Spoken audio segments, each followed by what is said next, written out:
Shalom jemaat Tuhan. Mari kita siapkan hati kita untuk sesaat lagi kita mau bersama-sama merenungkan kebenaran firman Tuhan. Terlebih dahulu mari kita naikkan pujian penyembahan kita bagi Dia.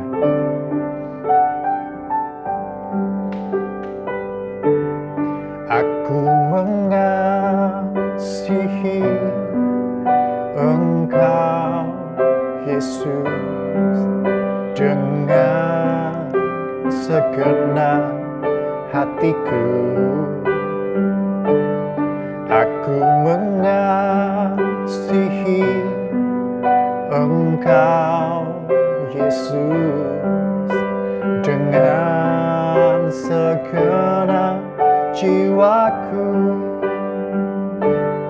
Ku renungkan firman-Mu siang dan malam, ku pegang perintah-Mu dan ku lakukan. Engkau tahu ya Tuhan, tujuan hidupku hanyalah untuk menyenangkan hati-Mu.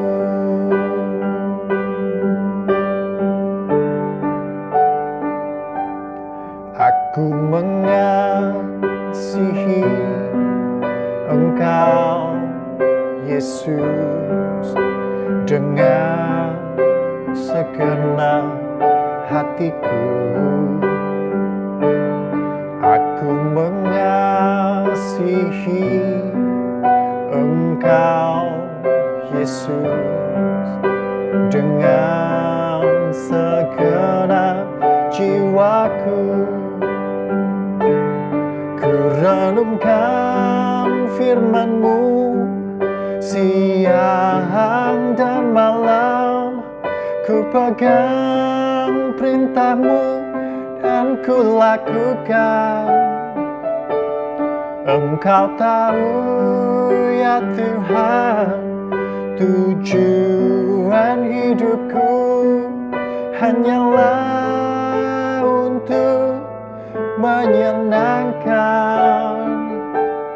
Ku renungkan firman-Mu siang dan malam, ku pegang perintah-Mu dan ku lakukan. Engkau tahu ya Tuhan, tujuan hidupku hanyalah untuk menyenangkan, hanyalah untuk menyenangkan, hanyalah untuk menyenangkan hati-Mu.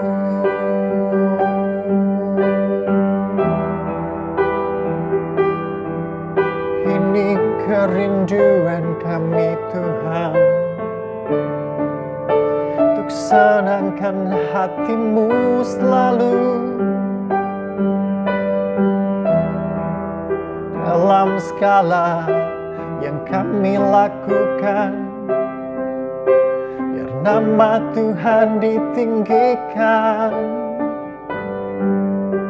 untuk kesenangan-Mu, untuk kemuliaan-Mu, segenap hidupku Tuhan,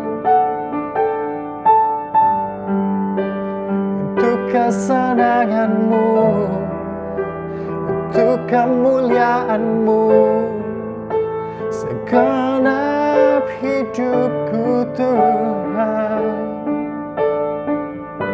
Haleluya, haleluya.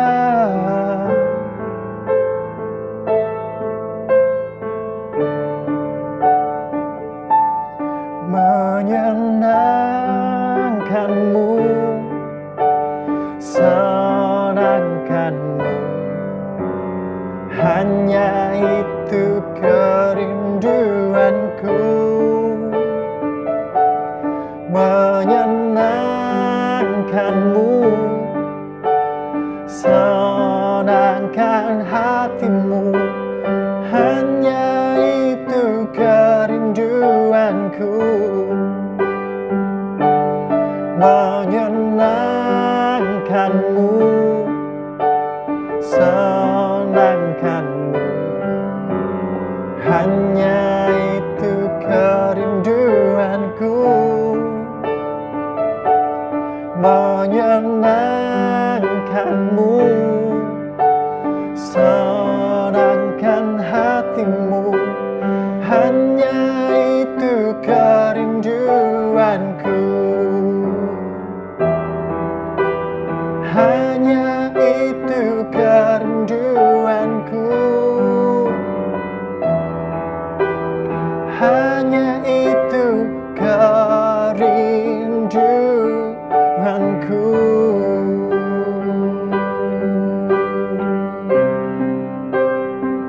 Terima kasih Tuhan. Kami mohon tuntunanmu, kami mohon pimpinanmu Tuhan. Kiranya Roh-Mu yang kudus yang boleh memberikan pencerahan kepada kami, boleh menyatakan isi hati-Mu kepada kami. Terpujilah nama-Mu Tuhan. Kami siap mendengarkan firman-Mu. Dalam nama Tuhan Yesus kami berdoa. Amin.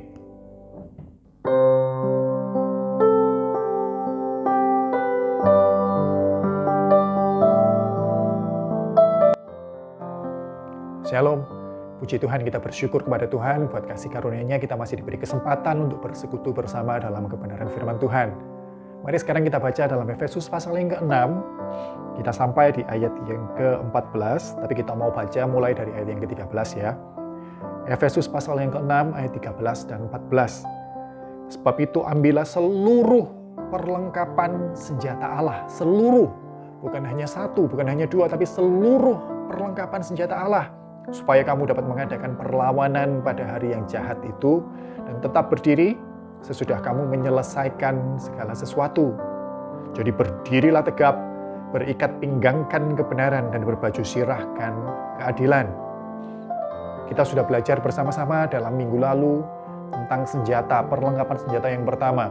Tuhan memerintahkan kita untuk kita memakai ikat pinggang kita, yaitu ikat pinggang kebenaran. Kata pakailah ikat pinggangmu itu sebenarnya frase yang umum digunakan oleh bangsa Yahudi di zaman itu untuk menunjukkan suatu kesiapan dalam menunaikan tugas yang diberikan.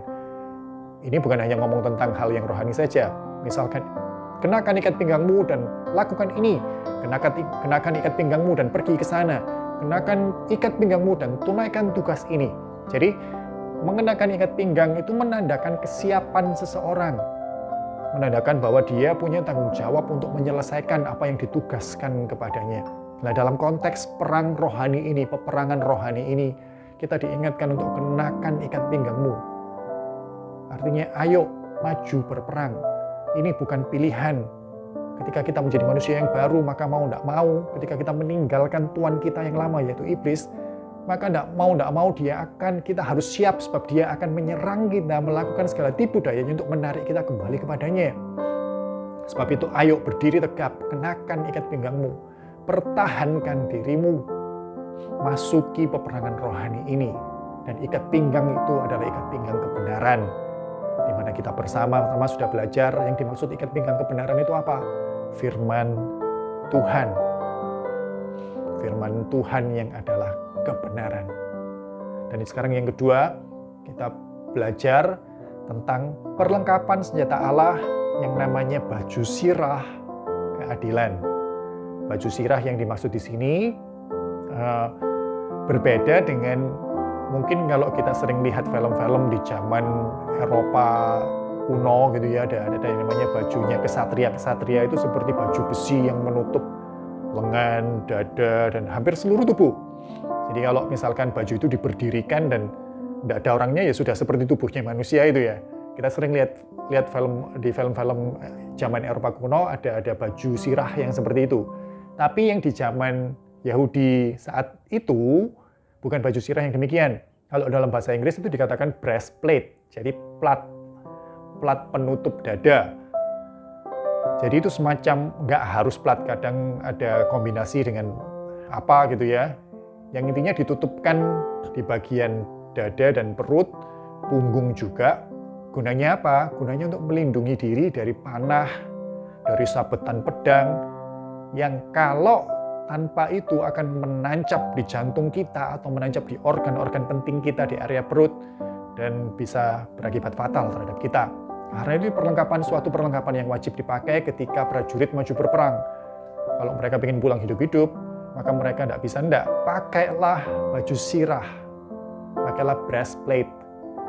Dan baju sirah dalam konteks rohani sini, baju sirah apa? Dikatakan baju sirah keadilan. Kalau dalam bahasa aslinya itu sebenarnya bisa diartikan menjadi dua. Dalam bahasa Yunani, kalau kita terjemahkan ke bahasa Inggris, itu bisa diartikan sebagai just dan righteousness. Nah, just ini sendiri kalau dalam bahasa Indonesia, itu artinya keadilan.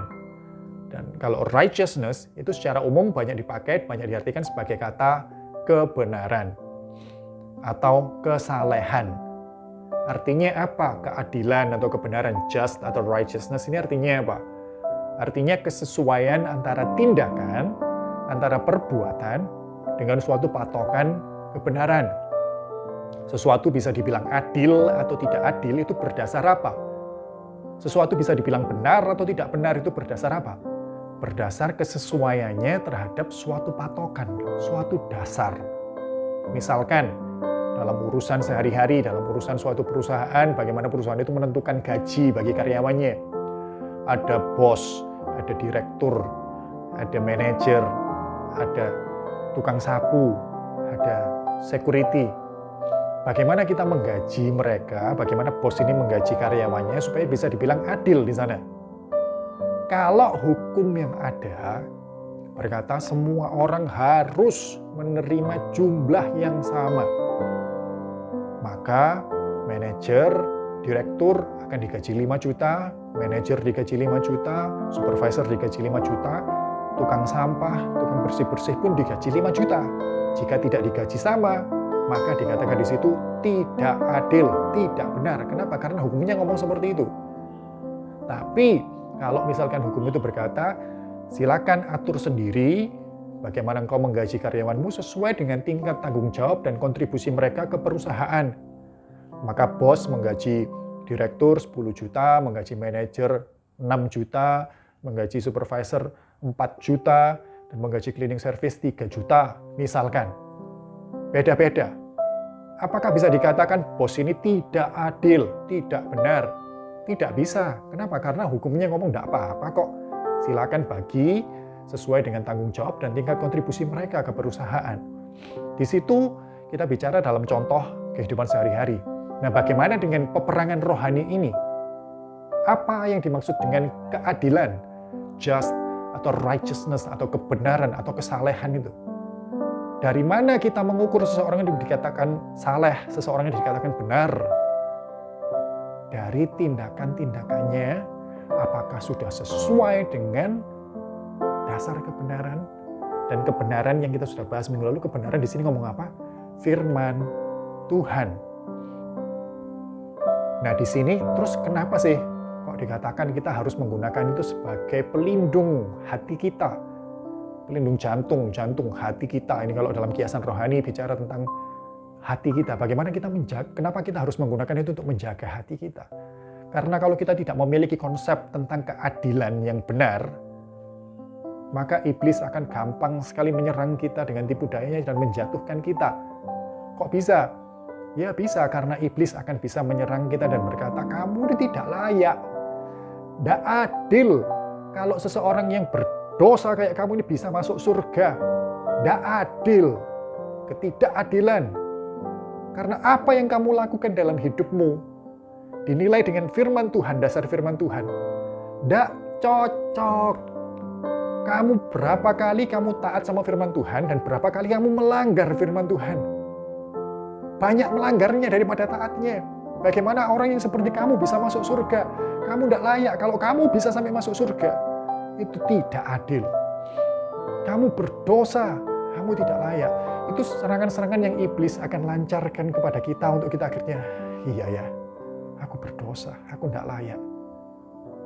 Tapi kalau kita memiliki konsep tentang keadilan yang benar, kita melindungi hati kita dengan breastplate, dengan baju sirah keadilan, maka serangan itu nggak akan bermakna bagi kita, karena kita tahu betul memang benar kita ini nggak layak, bahwa kita ini nggak pantas masuk surga, nggak adil kalau kita bisa dinilai pantas masuk surga berdasarkan perbuatan kita. Itu nggak adil, itu suatu ketidakadilan. Tapi firman Tuhan ngomong apa? Firman Tuhan ngomong kalau kita dibenarkan oleh Tuhan, itu bukan karena usaha kita, bukan karena pencapaian kita, tapi karena apa? Karena kita di dalam Dia, di dalam Kristus. Mari kita baca bersama dalam 2 Korintus pasal yang kelima. Kita baca ayat yang ke-20 dan 21. Jadi kami ini adalah utusan-utusan Kristus. Seakan-akan Allah menasihati kamu dengan perantaraan kami. Dalam nama Kristus kami meminta kepadamu, berilah dirimu didamaikan dengan Allah. Kita yang dulu seterunya Allah dalam dosa, sekarang didamaikan, berdamai dengan Allah. Loh kok bisa? Kan itu tidak adil kalau seperti itu. Bagaimana bisa? Kamu berdosa kok. Ayat 21, Dia yang tidak mengenal dosa telah dibuatnya menjadi dosa karena kita, supaya di dalam Dia, dalam Kristus, dikatakan apa? Kita dibenarkan oleh Allah. Jadi milikilah pemahaman, milikilah pelindung yang namanya keadilan, bahwa konsep keadilan itu apa sih? Konsep keadilan itu adalah Kristus yang tidak mengenal dosa, dibuatnya menjadi dosa. Supaya apa? Supaya kita dibenarkan oleh Allah. Jadi kita tidak bisa lagi dituduh, Allah tidak bisa lagi dituduh sama iblis. Allah nggak adil kalau seperti itu, dia nggak layak. Ya memang benar kita nggak layak. Tapi kita dilayakkan oleh darah Kristus, pengorbanan Kristus.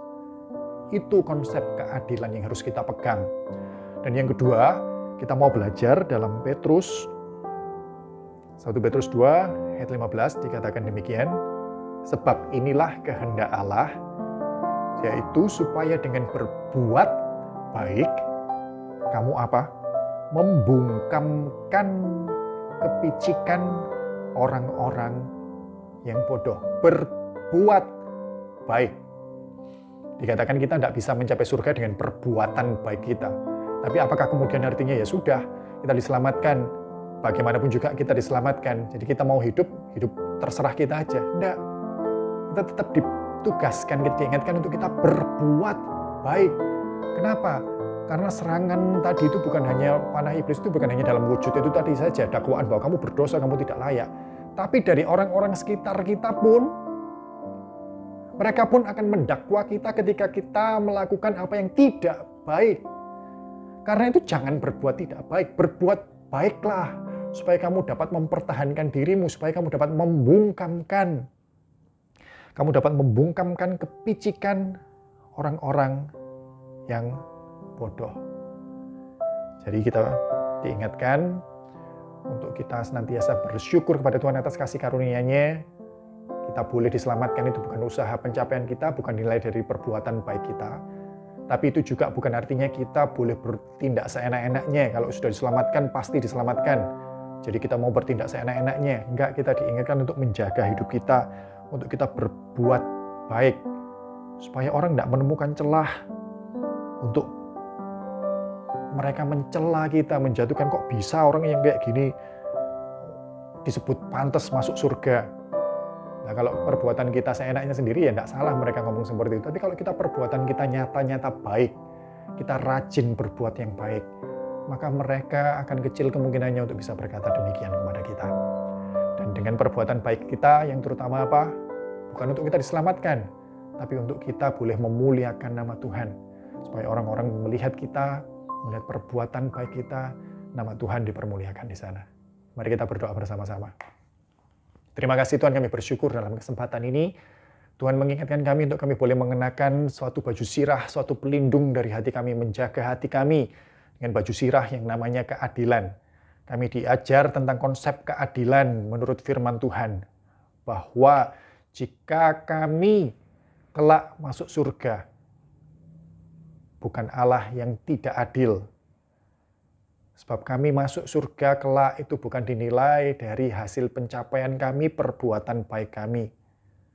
Tapi kalau Tuhan melayakkan kami, itu karena kami dibenarkan oleh darah Kristus. Tuhan tetaplah Tuhan yang adil. Murka Tuhan terhadap dosa tetap tercurah. Tapi apa yang seharusnya kami tanggung, murka yang seharusnya tercurah atas kami ditanggung oleh juru selamat kami, ditanggung oleh Yesus Kristus. Dan di dalam darahnya, di dalam pengorbanannya, kami dilayakkan kelak untuk masuk surga. Dan kiranya itu juga tidak membuat kami lengah selama kami menjalani hidup di dunia. Kami tetap waspada, kami tetap berjaga-jaga dengan rajin berbuat yang baik. Sehingga ketika orang-orang dengan segala kepicikannya berusaha menyerang kami, maka perbuatan baik kami yang akan menjawab mereka. Dan lebih daripada itu, perbuatan baik kami akan membuat mereka melihat betapa besarnya Tuhan. Dan nama Tuhan dipermuliakan. Kami tidak bisa dengan hikmat, dengan kekuatan kami mohon tuntunan-Mu ya Roh Kudus. Kiranya Engkau yang boleh bekerja dalam hidup kami, supaya dalam perkataan kami, perbuatan kami nyata kebenaran Allah. Dan dalam segala perbuatan itu, nama Tuhan dipermuliakan. Terima kasih Tuhan, dalam nama Tuhan Yesus kami berdoa. Amin. Puji Tuhan, Tuhan memberkati.